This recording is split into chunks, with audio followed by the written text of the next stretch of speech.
Hello boys and girls, welcome to my channel. I'm ForClassic and welcome to BenchART. So for today what I do have needed is MotoGP 21, a game developed by Milestones SRI, and it is using Unreal Engine 4. So my task for today it is to try out this game on the GTX 1650 Super, and my recommended settings for this game and in this graphic card it is to play at 1080p Ultra preset. The Ultra preset on this game uses the absolutely maximum settings, so you can't go above than this regarding graphic settings, and despite that it runs really great. So 1080p Ultra presets, a very high average of 111 and a 1% low of 88. But if you want to play at 1440p, both high and medium preset provides a frame rate overall above 60 frames per second, while Ultra or maximum settings at 1440p provides an average of 66, but the minimums were about 50 frames per second. 4K, well, that's where the stuff starts to break. So 4K median settings provides a frame rate above 30 frames per second, and the high settings on 4K provides an average above 30, but it does drop below 30 frames per second. So wrapping all these results together, 1440p high settings, 1440p median or 1080p maximum settings are the settings that you should use if you want to sustain 60 frames per second or above. So looking to the requirements, these guys recommend the GTX 1060 with 6GB of VRAM. Keep in mind that the GTX 1650 Super it is slightly better than the 1060, but it packs less VRAM.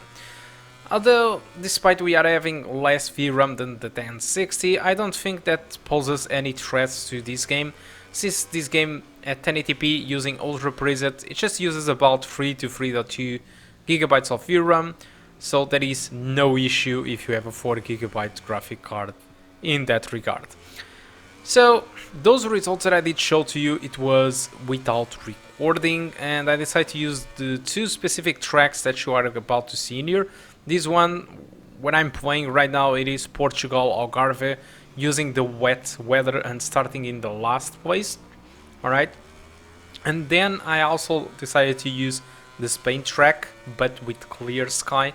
Those were the benchmarks where I did try the game, and so far it just runs really great. So the GTX 1650 Super just runs absolutely fine, as you could saw on the results, and as you can see now, even with recording going on, the frame rate is just absolutely great, completely above 60 frames per second with a very big margin. So talking a little bit about settings, I think all the settings looks pretty good. I mean, medium, high and ultra looks pretty good. The major differences that I've noticed, it was on the reflections on these wet tracks. So as you can see, since we are playing on ultra settings, I think the reflections looks very good. There is no artifacts like ghosting and stuff like that. But if you use the high preset or medium preset, you can clearly see tons of artifacts on the reflections on the wet tracks. This is one of the stuff that I've noticed the most between medium, high and ultra. It was the reflections. And the second thing that I've noticed the most, it was clearly the shadow quality from the bikes. I think all of them look great. The medium settings looks a little bit more sharper on the reflections, and the high settings on the shadows, it looks more softer, but still using a little bit of a lower resolution, but still looks really good. While on the Ultra, it's very smooth, as you can see. It almost looks like contact shadows, but yeah, it just looks very good. So talking about the game, this is a type of game which I don't know how to play, so for this video I just used all the assists possible, and yet I did suck on this video anyway. But MotoGP 21 brings tons of tutorials for casuals that never played this game before, which is a good news. It means that we can learn how to play this game decently. I didn't took the time to do that, though. And there are some new stuff, like for example, if you fall off the bike, you can go... for example, if you fall off the bike, you need to go on foot to go and pick up the bike. That is a great idea, but unfortunately the opponents don't need to do that. The opponents just respawn immediately. And for us, that sucks because we need to go and run to pick up the bike. So we lose more time than the AI that magically just respawn. Alright, so that sucks. So it's a nice addition, but I think the opponents should also need to get up and go pick up their bikes instead of just magically respawning. So it's a nice addiction though.